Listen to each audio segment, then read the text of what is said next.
Okay, so I watched Quiet on Set. As I said before, I watched Quiet on Set documentary. There have been some. There's been some like, what do you call it? Some things have happened behind the scenes that weren't supposed to happen during the documentary, during the filming of during the making of the documentary and in the editing. There were things that were left out. There were things that were left out. For one, Alexa Nicholas's story was completely left out. But yet they leave in Drake Bell's story. They leave in Drake Bell's story, which was pretty compelling. Which was pretty freaking compelling. But I mean, Alexa Nicholas's story is just as compelling. It's just as compelling and just as terrifying to me.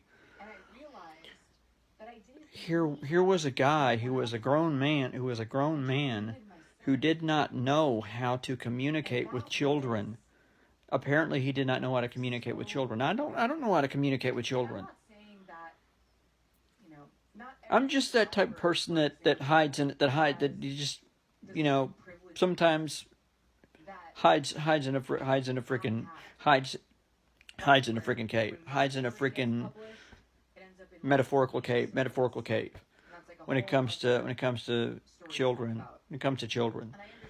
But Dan Schneider is just really impatient with children. Not only that, apparently he has a very pedophilic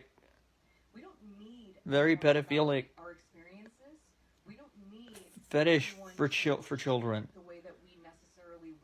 He has a very sick fetish for children, especially their feet. If you remember, Jerome Brudos had a foot fetish. But,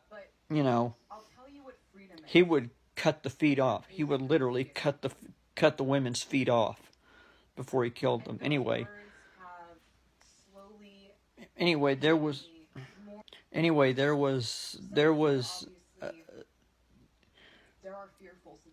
it's horrific how trauma is used to make a true crime documentary. And I had no idea about this. But trauma is used, and the person that literally has the trauma, they don't get paid. I mean, I'm sure they don't ask to get paid, but worse than that, the survivor that is doing the documentary and sitting down and actually talking, the survivor is re-traumatized, harassed. It's horrible. It's horrible to have to just be re-traumatized just to get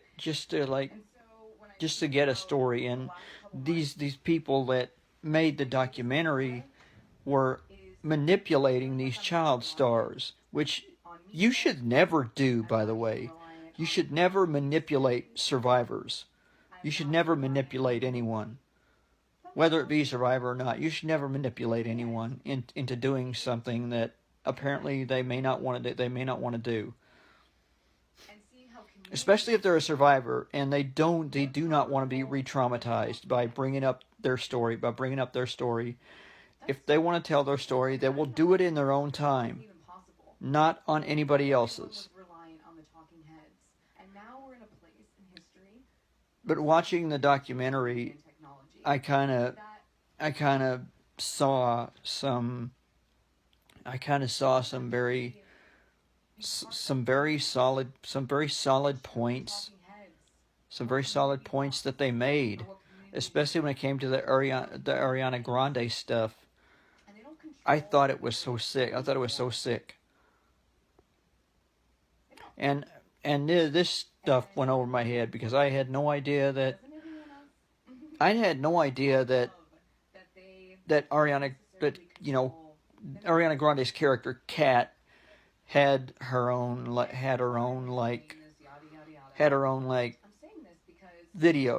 videos, because I never watched it, I never watched the stuff. I really don't remember Victorious all that much because it just wasn't my favorite show, it was alright, but I mainly preferred Jade over all the other characters. I didn't like Tori. Anyway,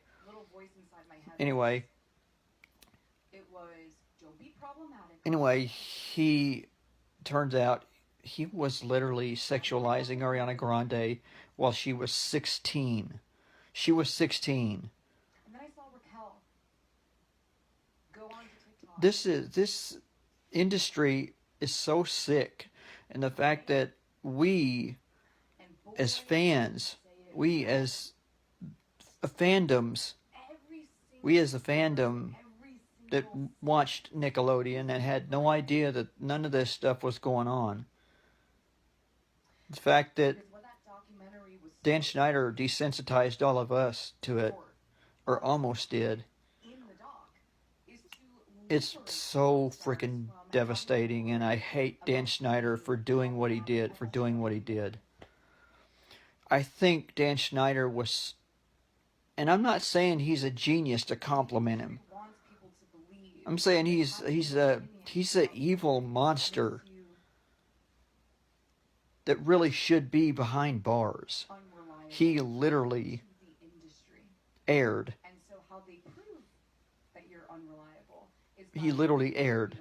CP in children's entertainment. That's corruption. That's corruption. That's the kind of corruption that's so horrific. It's so freaking horrific. But he did it to where he could get away with it. But what's worse is he did it to where he could get away with it, and he won't go to jail, and where he won't go to jail.